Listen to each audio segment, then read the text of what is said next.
Hello, it's Christian Ludemann here. I am here with Lars, Gyrup, Brink, Nielsen, my fellow Dane in the Angular community, for the second podcast we do together. Hi, Lars, how are you doing today? I'm very good. Been doing some Angular and NX stuff all day. Yeah, I've been working with Cypress Component testing all day.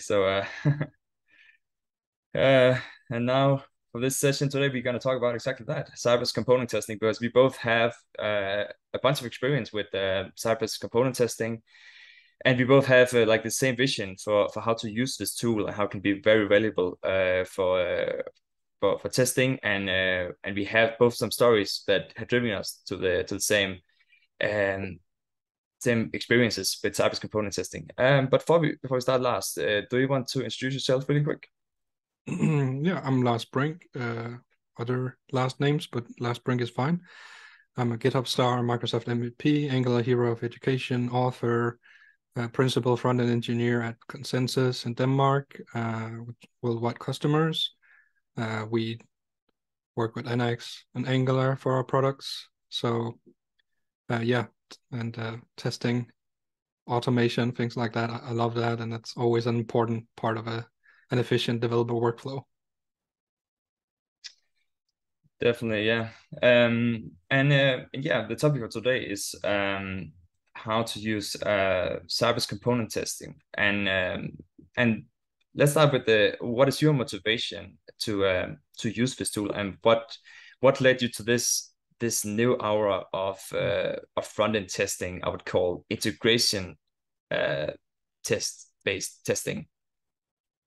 Yeah, of course, it depends on the definition of integration testing. Of course. But surely, if we say that there's unit testing, integration testing, and end-to-end testing, then you have some idea in your head about what does that mean. So, and in the case of Angular specifically, and other similar frameworks, a component test, well, it's also usually more of a unit test than an integration test traditionally. So there's something missing in between. And in my case, it started more than 3 years ago.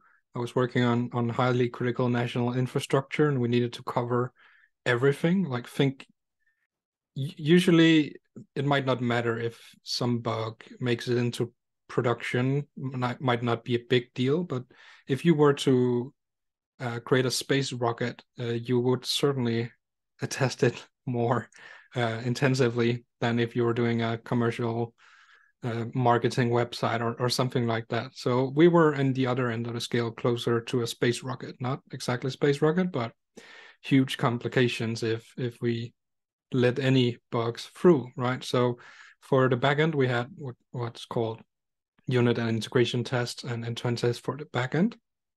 I wanted to find something to cover all those areas uh, for the front end, which was Angular. So we created a lot of unit tests for services and things like that. And then we came to components.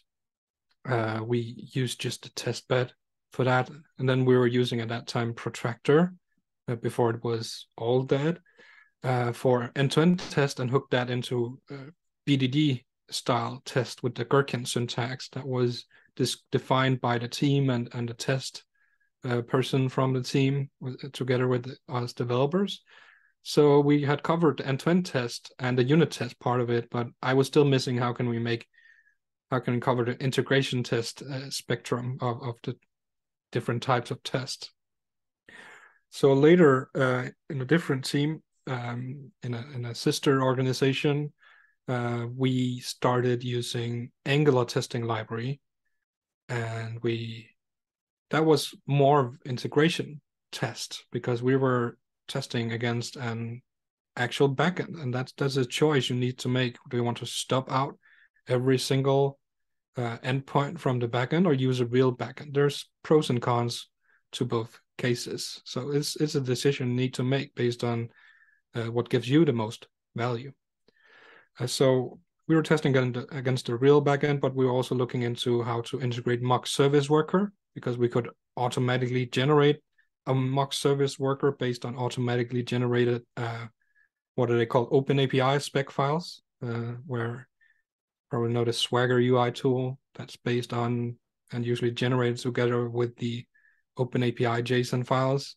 But the good thing about Open API JSON specification is that you can hook other tools into it.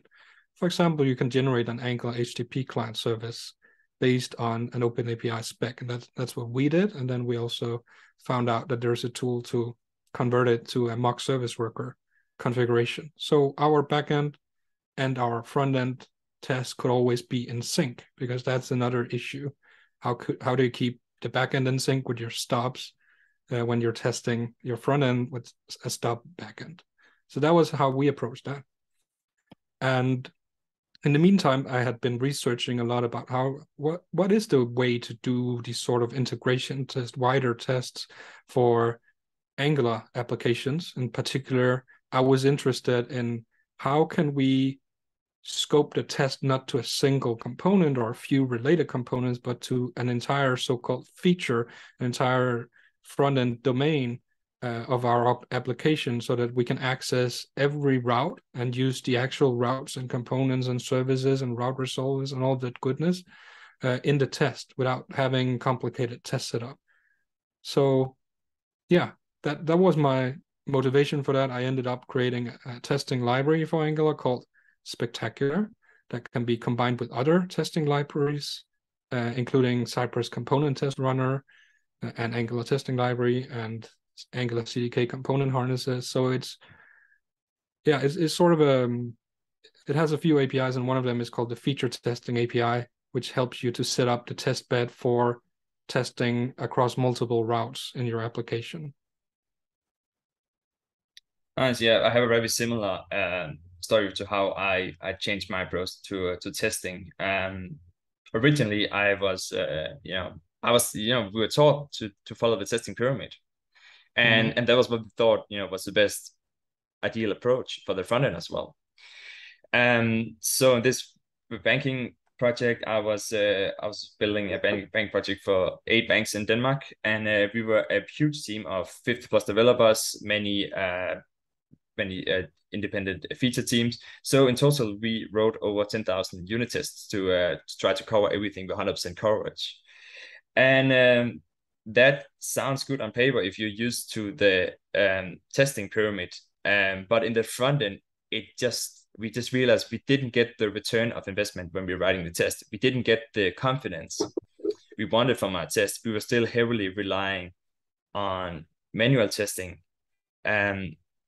Basically we got nothing out of all these tests because we didn't code the integration points, and the integration points between components is, especially in the front end, usually where the bugs happen, usually where things stop working. It's request that fails, it's rendering problems, it's browser problems, all the stuff you will not catch if you run in a unit test, especially not if you run not even in a real browser that users are using. If you run for example in JSDOM, you're not gonna catch a lot of this stuff. It's gonna be a quite artificial setup.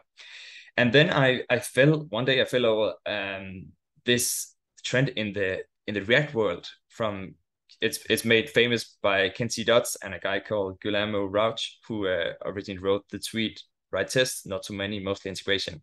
And then Ken C. Dodds, he created his testing course, and he created this talk with this testing trophy, which instead of having the bedrock of testing being on the lower part, that is the unit test, he figured out you get the highest return of investment and the highest confidence by focusing on the sweet spot in the middle. So you have the end-to-end test where it is running everything in the app, but that can be quite brittle in many setups, many environments. For example, you have third-party services, you have stuff that can fail on the backend side, you have fragile staging environments. That is common for many organizations. So you cannot really write too many tests, and they're also quite slow, and they're quite expensive to create and maintain, solve that. And then there's a unit test we realized we didn't get any real benefit from, because the errors were typically in the integration points, that we had to write so many tests to cover everything. And then he realized, okay, what if you just cover all the use cases with integration tests? That is, we run everything from the top to the bottom, we render everything in the browser regarding a certain page that is, a feature component. Yeah. How much coverage do we get from that? Then we get, everything covered. We can get the routes resolvers covered, we can get the components covered, we can get the services covered, everything.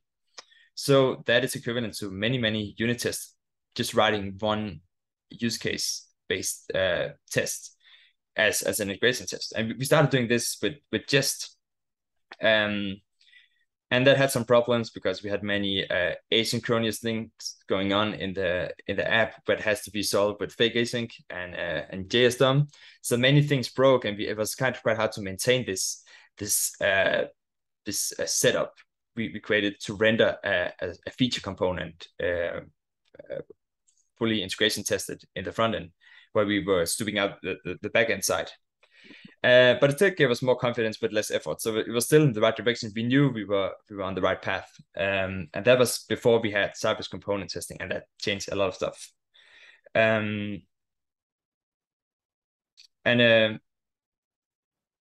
that's why we're gonna dive into Cypress Component testing today. Yeah. Well, you're touching on something there about the fake async and tick and things like that. And a really nice solution I found and I used for that was, of course, Cypress deals with that, and Cypress Test Runner as well, as we'll get into. But Angular testing library and all the testing library family of libraries also do the kind of wait for things to synchronize and stabilize. They do that out of the box, so that most of the time you don't have to do test bed, component fixture detect changes, or fake async tick. So that also gets rid of that problem. That was a huge hassle. But the thing I couldn't solve at that point with having Angular testing library is running in Jest. You can run it in Karma, of course, but it's significantly slower. But the thing I couldn't solve there was you get, like, you can output HTML, but you can't see it rendered. You can only sit there and inspect a huge template or many templates, and that's kind of a pain. But then, yeah, that's another problem solved by Cypress Component Test Runner. But also since then, something called Jest Preview came up, that where you can insert a statement, like a debug function you call from that library, and it runs a separate server, and then it'll render whatever DOM is in your component test into an actual browser just for that one test. So you don't get the slowness of running everything in an actual browser, and you're able to visually see it. There's some caveats with that. I contributed to that library by providing Angular CLI examples for getting it up and running with Jest and Jest Preview. But yeah, there were some issues about adding styles, because you want your global styles as well. You want your component styles rendered as well for it to look well. Some of it we solved or found workarounds, but it came down to the JSDOM Angular preset strips away styles because it thinks it's not needed. Well, now we need it. So there's an issue open to kind of fix that. So yeah, that'll be great. And if you're on Jest and any testing library for component tests, or even just a test bed, look into that Jest Preview. That's kind of interesting, but also it's solved by Cypress Component Test Runner. So let's also talk about that. Yeah, that's nice. But the other frameworks are kind of catching up with that approach, because it is a lot of maintenance if you don't have a good way to do it. But yeah, one of the first front runners that revolutionized at least the end-to-end testing space for Cypress, that came up as a really nice alternative to Selenium-based testing, which was quite painful with explicit waits. Was normally what it was known for, and being super flaky, and you had to do waits all the time, and it still broke. So what Cypress did, and what made it, I think, was the main feature that made it very popular among the great developer experience, is that it's retrying the assertions and commands it's doing. So there's a lot of asynchronous stuff going on in the browser, and if you have to explicitly wait every time. You're not acting like a real user. Ideally, when you test your app, you don't want to explicitly tell, so where you will have some normal patients. For example, when you're going to a website, you have some normal patients. Maybe you're willing to wait a couple of seconds for the spinner to go away and the page to load. Cypress does the same thing with it has a configured timeout, and then it will just keep trying asserting that either some command to do on the page, or it will assert, something is visible on the page. So that makes it way more stable, way less flakiness when this is built in, because it's starting to test like a real human would test the app. And then as of lately, Cypress released a way to also run tests on a certain component for you can see a bunch of different popular front-end frameworks. So it looks a lot like how you would normally do testing in React, where you would mount a component and then you'd render it. And now that also is available to Angular, so you can mount a component, it will render that component. You have all the dependencies that you need to render that included here. And then, you do some assertion, which is, the same API as, from Cypress assertion API. And yeah, it's a great way to, with all these benefits, to test in a real browser, test in a real Chromium browser, either Electron or Chrome. And yeah, with the retry and stuff, it just seems to be a way better solution for this kind of feature component tests. Yeah, another great thing, if we compare Cypress end-to-end testing and component testing, is that and you mentioned it earlier, you do not have to wait for the entire app to spin up, because that might be slow, and also it might load a bunch of stuff you don't really care about for this particular feature. For example, you don't want to log in, log out every single time. You cover that in end-to-end tests instead. And I know that's one of your recommendations. You'll probably also mention that there's still a place and a time for end-to-end tests, and for unit tests for that matter. But as the tweet said, mostly integration tests. That's where you get your return on investment. Yeah, this is how I formalized my ideal testing strategy, which I've seen work, is create like a very few amount of end-to-end smoke tests, and that varies of, based on how stable the environment is. It was like many banking environments, they're super flaky, so I wouldn't do too many end-to-end tests. That would be a very simple smoke test. Can you log in? Can you see the main dashboard is loading? That's it. Start doing more, then oftentimes you would have like pull requests that cannot be merged for a day because the staging environment is down or something like that. It can very fast get quite flaky. And then the main sweet spot, integration tests using Cypress component testing, and then we still have a use case for using Jest. They're still fast. It's still a very faster way to run the tests. Or V-test. Or V-test. Instead of Jest, yeah. Because it's even faster and has the same API as Jest. Yeah. And by the way, that's the same framework or tool chain used by Cypress Component Test Runner. That's another benefit over the Cypress end-to-end test, is it's super fast. Yeah, just another runner than it does end-to-end test. Yeah, so they use V-test. Yeah, V-test to run the test. But yeah, there's still unit test still has a place in the testing strategy, and I would normally do it around edge cases and around where you have business logic or a certain amount of calculations where you just want to run a lot of fast tests around a certain amount of boundary values. But if it's something with a DOM, then integration, even component testing is the way to go. And then we have, of course, it's not really, you can call it kind of like test coverage with static typing and ESLint, but it's still something that can save you sometimes. And it just you get a lot of benefits from these tools. So it just makes no sense if you're not using strict typing, or if you are omitting typing, like using any. You're just shooting yourself in the foot, and you're just gonna pay for it later if you don't go with these principles and type everything and use strict mode, and then of course use the ESLint rules. But a lot of the stuff comes out of the box with Angular, so it's what most are using anyways.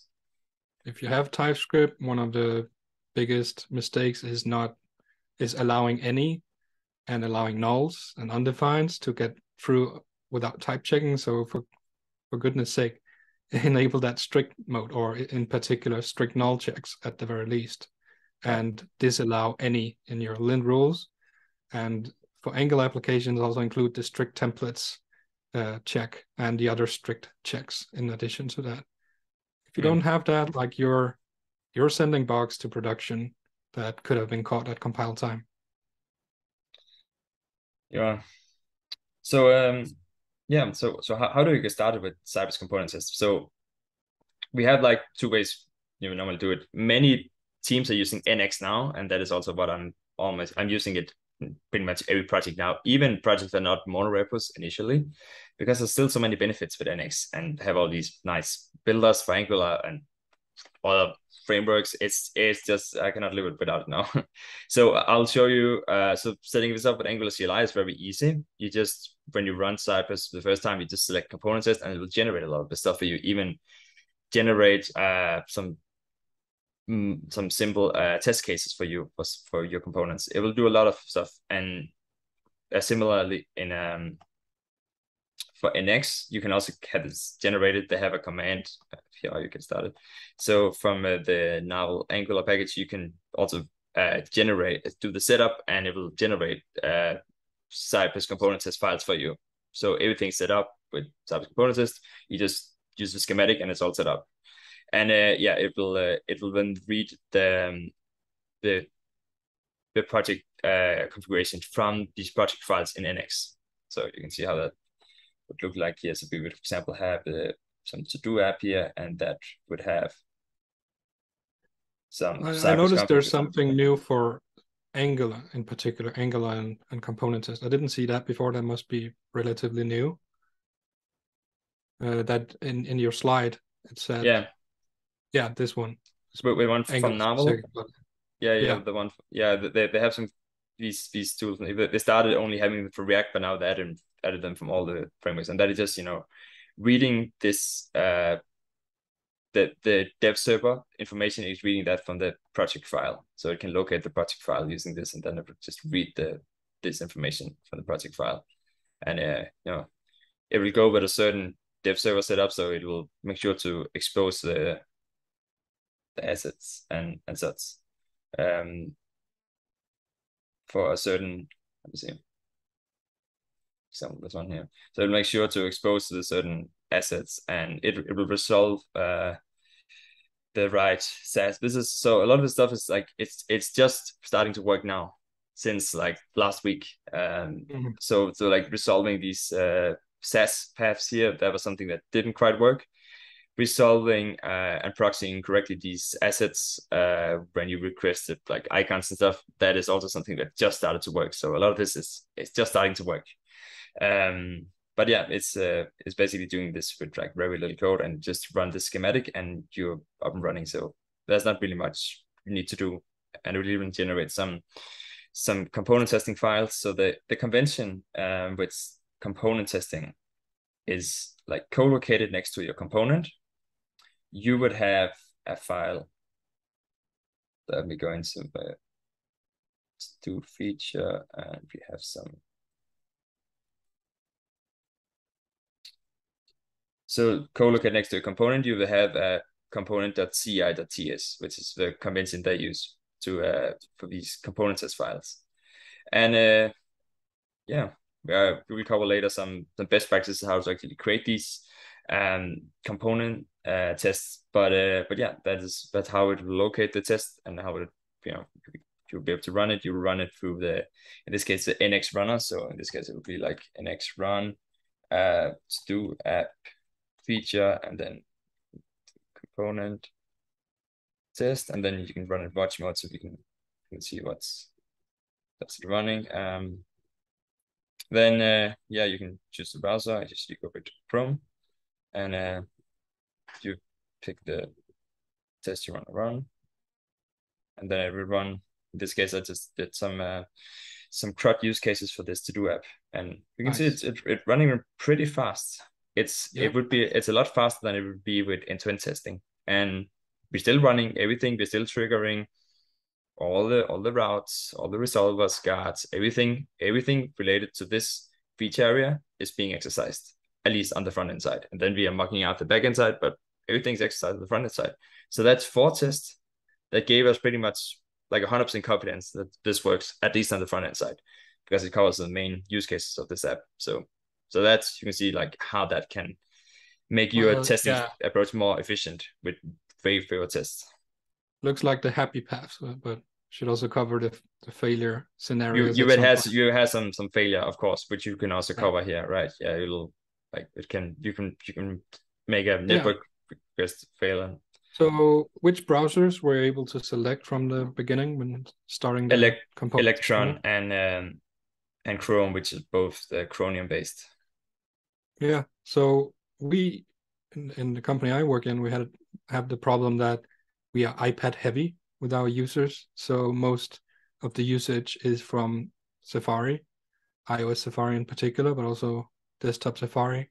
So we had originally said no to Cypress Component test because it didn't work with WebKit, the engine for Safari.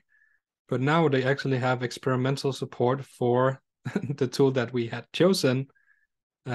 Playwright has a WebKit engine, and Cypress Component runner now has the WebKit experimental support by using Playwright's WebKit engine. So that's kind of interesting and nice to see open source projects benefit from each other, even though they are competitors in terms of open source tools solving the same problems. Yeah. So so now we can add WebKit as well, and probably other browsers. Yeah, and so the test step is pretty simple. Either if you go with NX or you go with Angular CLI, either way, it's quite simple to get up and running. There were a bunch of problems initially with SAS imports not being resolved correctly, assets not being imported correctly, all this stuff. But it's now starting to work, and I believe like there's one last part with mock service workups we'll talk about later, which is like the last part I'm waiting for to have resolved before this is like the ideal perfect testing tool. But for now, it's the best tool I think we have right now for Angular testing. So let's look at some best practices for how to actually write these tests in the best way possible. We can talk about the Cypher's approach when you're writing tests, and then we can dive into maybe some specific code for how these tests are written using these best practices. Nice. So this is a slide from a conference talk where I also talked about this. So I covered the different see the different best. So these are the 8 best practices, and as you can fill in if you have some more ideas or want to elaborate more on some of them. So this kind of comes out of the box that why this is beneficial over Jest, I think, is JSDOM is not a browser any real user would use. So by testing against that, you're not really getting the same confidence in the test as you would if you're actually using the browser that 70% of the users are using, which is Chromium-based browsers. So yeah, that's what get out of the box, and even like WebKit, later experimental support now, using the Playwright WebKit driver. So as default, you can probably you'll be able to add more browser support later on. But as a minimum for most projects should be to have Chromium-based browsers supported, because for most projects it covers like 70% of the users just use Chrome or other Chromium-based browsers. And that's beneficial over JSDOM. And you're testing more of like in the real landscape that the users are interacting with your app in. Rendering through a route. So that's also a game changer for both of us. And this idea that you don't just want to only render the component, because in a real app, how's a smart component normally rendered? Normally it's a routed component, right? So there's probably some relevant router logic you want to exercise as well, like resolvers and guards. What about, are you authenticated to watch this page? Have you fetched the right data, that done the right initialization logic, which could be, in the resolvers? So that's why this approach, we will render the component on a test using within a router outlet and using a navigate to get it rendered. So we're imitating what is happening in the real app. And what do we get out of that? We get high confidence. That's the whole point with this testing strategy. We get higher confidence that it's actually working, not just green test and high test coverage, because we saw that doesn't really work.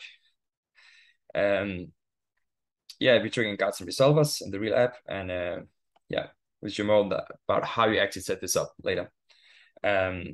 Ciphers, maybe you want to talk about that, because that's actually something I was inspired to from your talk about integration testing. Yeah, well, I got it from Alex Okrushko from the NGRX team, and he got it from someone at Google or Firebase that he worked with. So there's a blog article out there explaining all of it. But yeah, it's putting words on something that most of us has probably done a similar pattern, but this kind of sets up the terminology for what it is. So it is creating a setup function rather than, as you mentioned here, rather than having before each shared testing setup logic.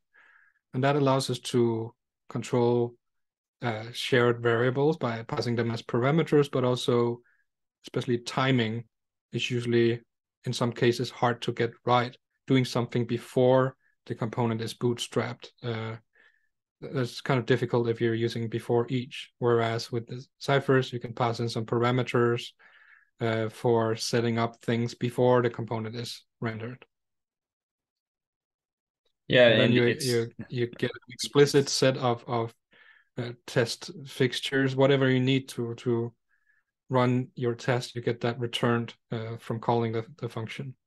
Yeah, but what I also really like, it keeps the test simple and the test cases small, regardless of almost like how much complexity that's normally added to the test, and it still allows us the flexibility that we can do some logic, we can do some initialization logic before the component is initialized, because what often happens is you have your like centralized all your initialization logic in your before each, and then you realize later, oh, I need to now do a test where I render the component with a certain initialization logic, and now I need to pass them all down to the test cases to run the certain initialization logic.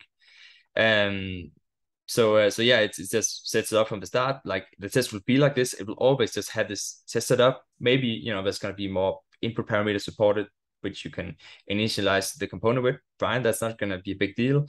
And you're going to return a bunch of destructured structured dependencies that you might use in your test cases. But the interface, like from input and output of these ciphers, are normally pretty simple, and the cipher just handles all this setup logic in a way where like the test cases are never going to be like bloated, and we're never going to be like lose sight of what's going on in the test because of all this initialization logic you normally sometimes see in a test. It really absorbs complexity in a very nice way. So I start to like this pattern myself, and you'll see later how simple the tests look, even as more complexity and like more services need to be mocked out later, and whatever's going on within the cipher, it's handled.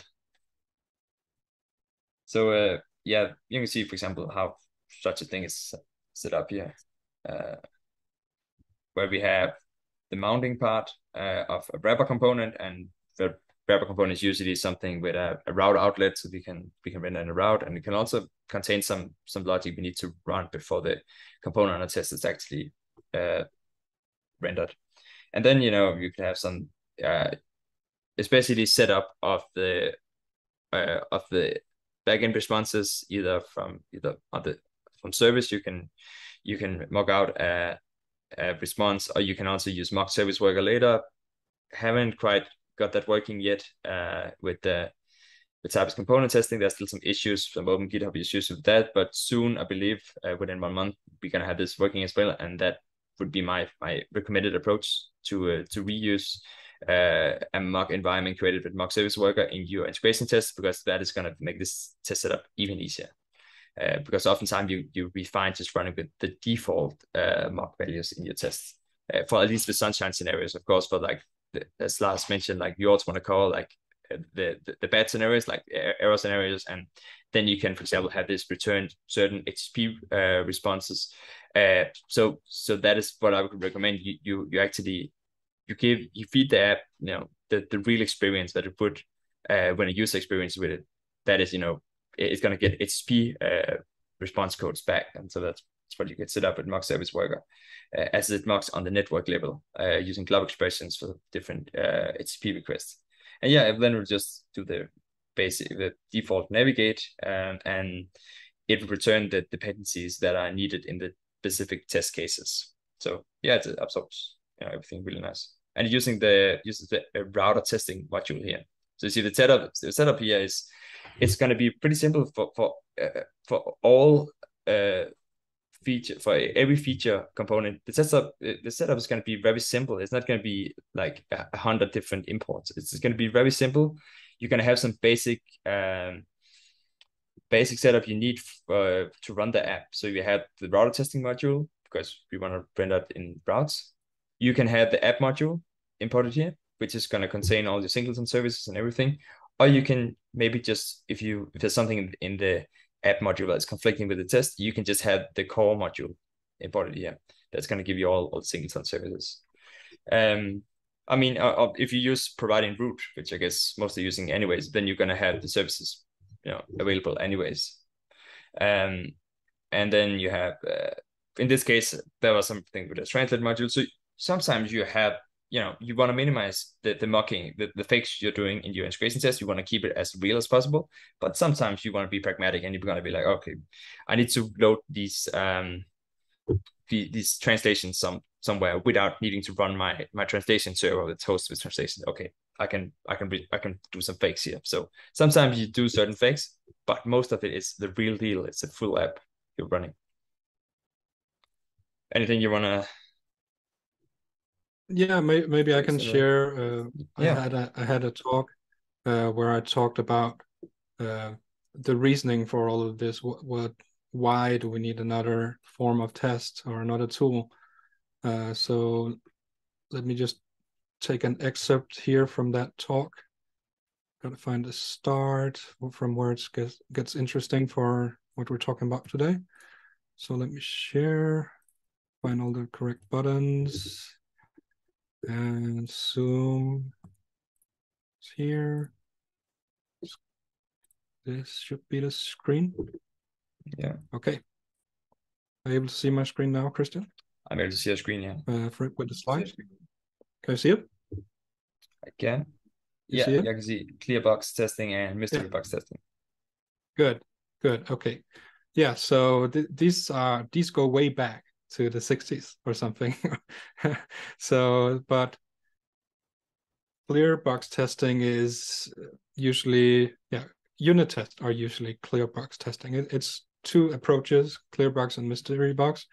And the significant characteristics of clear box testing is that they know the implementation details. That's why in those kind of tests, unit tests, we see things like Angular components and directives and pipes and services and so on mentioned.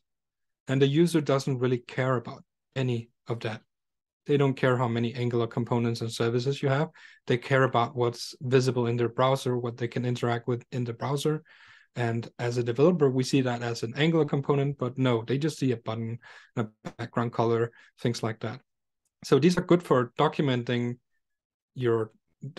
driving the design of your code and exercising very low level behavior where it can be difficult to cover all the edge cases with end-to-end test, for example. So that's why we use them for isolated unit test in particular. Then we have mystery box testing, which is end-to-end testing is usually done by ways of mystery box testing using that paradigm, because here the things we will see usually in a mystery box test is the user and everything they see in a browser, and when it's a web app, like the charts and figures and buttons and forms and text, all the things they can interact with.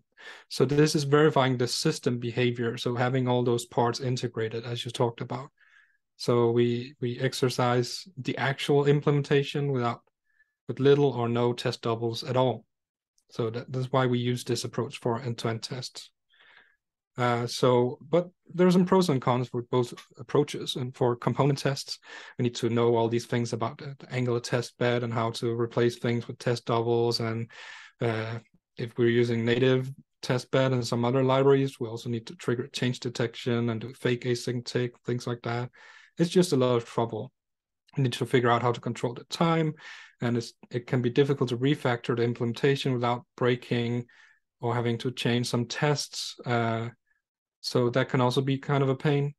And you have to know how to set up the Angular testing module. You have to decide, do we want shallow or integrated test? We have to link up the declarable dependencies of a component so that it can compile in the test. And we need to figure out how to trigger DOM or component events. Or should we trigger the event itself or call the component method? How do we query the DOM tree using the special test beds debug element? And do we even use the debug element or native element? So all these decisions. And further, how do we create the test host component and set up the routes? And how do we navigate across routes and components in a component test using testbed and similar Angular testing libraries? So you need router testing module for that, but it's not quite clear how to do that. So end-to-end tests have the benefit of they're easy to use. You interact and observe as a user in your test. So the test steps describe user behavior and look simple, and you can relate to what the user do in the application. They don't call a method on a component, they click on something and so on. You can reuse the test setup, and it's usually pretty minimal and simple, which is not definitely not always the case for unit tests. And we don't need any test doubles or just a few where we choose to. So the problem with end-to-end tests, they are very slow. They are also known to be quite flaky. So that's a downside of end-to-end tests, but they are powerful because we can exercise a complete user flow going through an entire domain of one or more pages in your app just within that one test without having to do a bunch of setup. And it allows us to refactor our implementation without breaking the test, because as long as the user interactions don't change intentionally, then the test shouldn't break. But there are some other downsides, like we might not be able to replace or use all the native APIs and all the native browser features, and it might not support our existing testing tool chains. So maybe we're using Wallaby, for example. Maybe we're using some test explorer thingies and stuff like that. That's not really usually supported by end-to-end tests. And we cannot take a specific part of the app and replace it. We have to run the entire app in our end-to-end test. And that's also where the slowness comes from. So what I was getting into in this talk was, imagine that we're Goldilocks, or she's our test coach. She says, well, we want the best of both worlds, not too hot, not too warm, not too fast, not too slow, things like that. So what she wants and what we need to do is we want to have reproducible and repeatable tests with simple and reusable test setup. It should be maybe not as fast as Jest, but fast enough that we get quite quick feedback in our development workflow. So we want mystery box feature testing. We don't want to care about implementation details like components and services and things like that. We want to interact in the test, describe what the user is seeing and doing. And we want to be able to exercise the complete user flow, not just one component and it's a few child components. We want to be able to do whatever the user can do within one or multiple pages and routes. So we need to test routed Angular features. This is what Spectacular helps do. And it also has feature-aware navigation services. It doesn't, I'm not sure, or it doesn't work with Component Test Runner yet, but it's something I'll do at some point. Because what that allows us to do is we don't have to repeat the the route path prefix for this feature every time we want to navigate in the application. Whereas if we use the Cypress navigation, we have to repeat that same prefix everywhere. And then it hooks up or provides a test route component with a router outlet and a few other things. So that's basically the wrapper component which we are built setting up manually in this case, but it comes with some nice abstractions around that, so that's cool. Yeah, so if you don't use Spectacular, you have to create your own. It's not difficult, but yeah, you have to do that everywhere, or create your own library to share it. So it's just for convenience. You don't need it strictly, but it adds some convenience features for you. So, and it integrates with all of these things. It's still, I mean, it's a testing library. I've used it in several production projects. It can become better with Cypress Component test, but I'm working on other open source projects right now. So not immediately, but at some point. So yeah, this is what I call Angular feature test, where you can do whatever the user can do, navigate and open dialogues and navigate between pages and routes and things like that. So, and that's where, yeah, Cypress Component tests can do these things as well. And then you get the UI and the fastness. So it's kind of the best of both worlds. We get the speed, we get the flexibility. We don't need to bootstrap the entire app. We can replace dependencies like individual services if the servers that they represent are flaky or slow, then we can replace services, whereas that's a bit more cumbersome to do with end-to-end test, for example. So yeah, it's orders of magnitude faster than end-to-end test. Yep. So yeah, I had a similar thing here. So my recommendations is also feature tests can replace most end-to-end tests, but not all of them. Leave a few for some cross-cutting concerns and smoke tests, like you mentioned. They complement unit and component test as well, but they do not replace all of them. There's still, like you said, a time and a place for unit tests. So, but also be aware of the downsides. They do not help you design your code well. Unit tests do that, but they allow you to refactor your code without breaking the test. So it's a trade-off. Yeah. Great. Yeah. Enough of that. Yeah. It's cool how we all ended up. We kind of have similar stories with how we got to this point, and we both created conference talk that kind of touched on the same points. We kind of both had the same inspiration from the React well, like Kenzie dots and all this stuff. So it's cool how like it just naturally takes us this way just from experience. We hadn't even talked about before we like realized we were like on the same path for like trying to solve this problem with testing being such a problem with Angular. When if you only look at it with like one tool, unit test, it's quite tough. But when you like learn all these different tools, when to use it and like the right amounts for your specific project, then it gets a lot easier and you get a lot more out of it. Yeah. So it's getting late for you, Christian. Let's end with looking at some code, probably. Yeah. So we have the wrapper component you talk about. You can do it yourself, or you could use some tool like the Gyrup. So it's basically like just a router outlet, and then in this case I set up some language settings. So nice. This allows me to run some setup. Also, this is an app with dynamic config setup. So it's set so we can, for example, load configuration dynamically from a configuration server, which for example also can be used for micro front ends, for example. So in this case, I will also make sure this is all set in the wrapper component. So there's a bunch of stuff that you need to set. But again, we keep fakes to the minimum in a component test. But sometimes gonna need some that's gonna be set and run, and especially the router outlet that you need to render the component on a test in.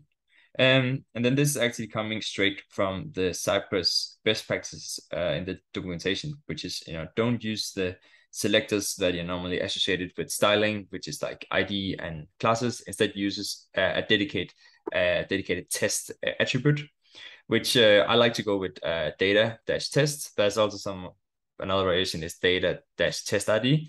Another one is data-ci.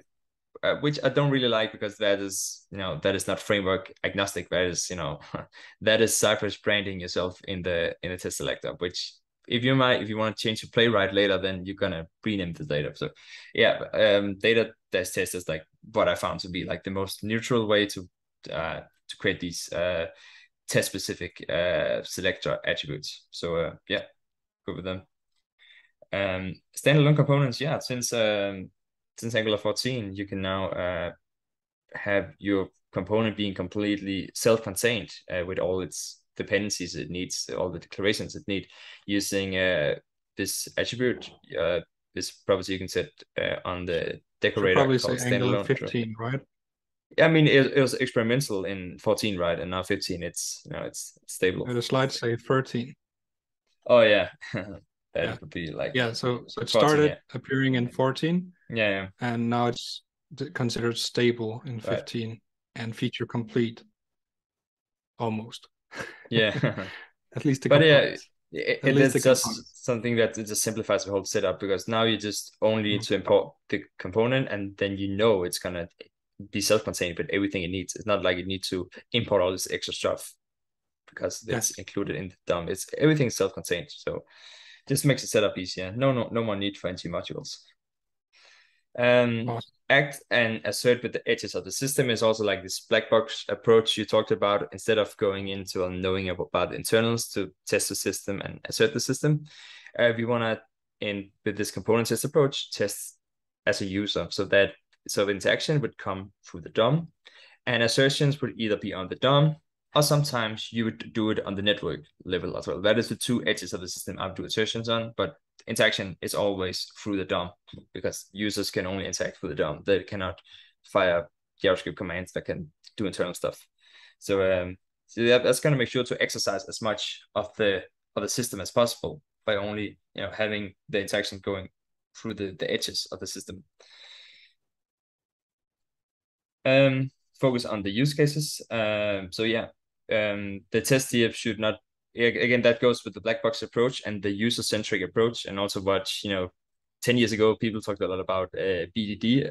That is kind of like the same idea here, that you keep the test cases and the scope of the test around user-centric use cases, and you make sure to do full use cases in your test. So that means it's completely fine to have some longer tests if that is how long the use case takes, and it's okay to do multiple assertions in a test. That's completely fine, because that is what a user would normally do when they go through a certain use case. They will do some assertions on the way that takes them to the end goal that they're trying to accomplish with the app.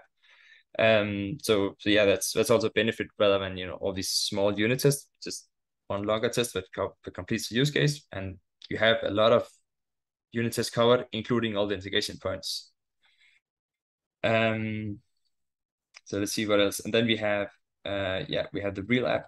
And we talked about Cyphers, how that basic set. It's simple setup. We have the router testing module with routes, where we take the app routes here. Normally this is a very small app, so often you just take the feature routes. So you have the lazy loaded feature module will have some routes attributed to it. You will just render those instead of the whole app. You can render the whole app, but that might be it's less unnecessary. Maybe it's unnecessary. You just want to normally take the feature routes. In this case, we take the app module. I've seen sometimes that's something in the app module that is conflicting with the test setup. So in that case, I would just go with the core module if the app module is something conflict in the app module.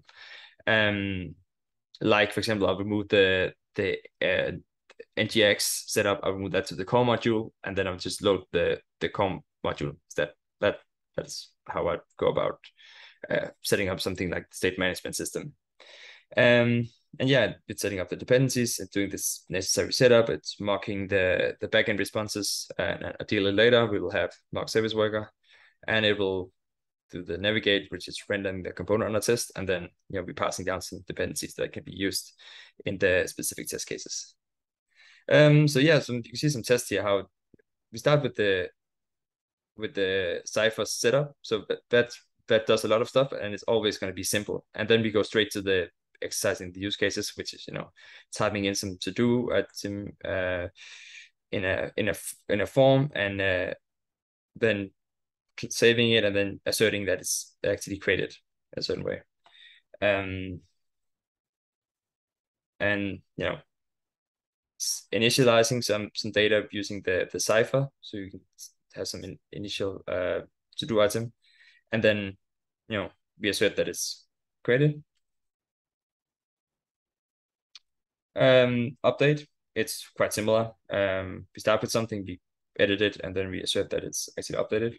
And delete is just assert it's deleted in the end, should not exist. So it's all very simple, and the reason why I normally just go to do apps, because they represent a lot of what's normally going on in Angular apps. I mean, of course it can be more complex in real apps that have more sophisticated business logic, but it's kind of the similar patterns. We do these operations all the time. We read something, we update something, we delete something.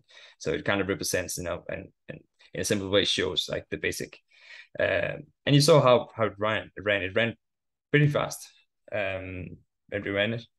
And yeah, that was like the moral of the story is focus more on component testing, and you would see like your return of investment going up at testing, both in terms of like the time you're spending on writing tests would be less needed, and the confidence you're actually getting from the test, and the times it will save you from releasing a production error will also go up. So and I guess that's both of our experience with this, going from like the extreme case with 10,000 unit tests to this. You've seen the extremes of how going from the testing pyramid to the testing trophy, has really changed the game for Angular testing. So yeah, I think we're about to be at the end now. Is there anything else at the end you wanna add, or any plug, maybe anything exciting coming up in either the Angular world or in your conference or speaking career? I have one last slide to share here. Yeah, of course. Let me know when it's visible. It is visible now. Yeah. So that's my advice. Write feature test, because testing a single component is boring. So don't write those 10,000 component tests. Don't do it. Write 500 feature tests instead. It wasn't fun writing this 10,000 unit test. That's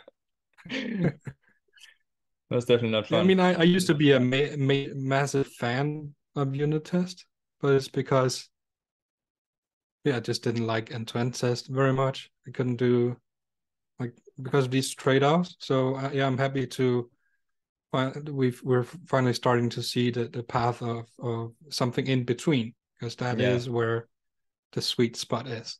Exactly, this perfect middle ground. Yeah, but what else is coming up in your open source career, or in your do you have any meetups or conferences or anything coming up? Well, this year, other than my new job, I'm focusing on open source and running the Aarhus.js local in-person community. So we have another meetup coming up. I think it's the 8th of February at Selling Group. So come visit. We have plenty of seats this time, 100 seats or so. And open source wise, I work on the RX Angular core team, and we're close to releasing version 1 stable of RX Angular CDK and template, those packages. So we're really excited to offer finally a stable version without any breaking changes unannounced. Nice. Yeah, but for myself, I have a talk about. So you can find that. Yeah, you can find that on RX. You can find that on rx-angular.io. And if you're using Chrome, you'll get a security warning saying, "Are you trying to reach Angular.io? Because this seems shady." But no, it is the real deal. It's not a phishing site. That's really unfortunate from Google. Yeah, it's really unfortunate that Google thinks that we're a phishing site because we have a library called RX Angular. It makes no sense. Nice. Yeah, for myself, I have a talk where I go more in deep with the topic we talked about today, and it's gonna be like in 1 month at the Angular Global Summit, where I'm covering the stuff, and probably at this point I'll have the mock service working with the app, so that'll be cool to have that setup running. Other than that, I still do my Angular Architect Accelerator. This week I have the enrollment week where I take developers through the transformation for going to the next level in the Angular career, whether that being getting promoted, getting a freelance job, or becoming a freelancer. I teach them all I know from my Angular career, the technical stuff, and help them with the career rise to get them there in the fastest way possible. So it's over 8 weeks. So you can check that out if you're interested and are ready to give it an 8-week commitment to step up in your Angular career. And yeah, I got new stuff coming on my YouTube as well. I'll do some more tutorial videos, explaining different stuff as I've learned stuff. That's my new favorite way of doing blogging now. Besides these podcasts here, I think it's better to see it on video and see every step on the way. Yeah, exciting stuff coming on the way. Yeah, thank you very much, Lars, for another episode. Thank you for having me. It was great, and I hope to see you later this year in Denmark at some point. Yeah, it would be nice to come to the next meetup. All right.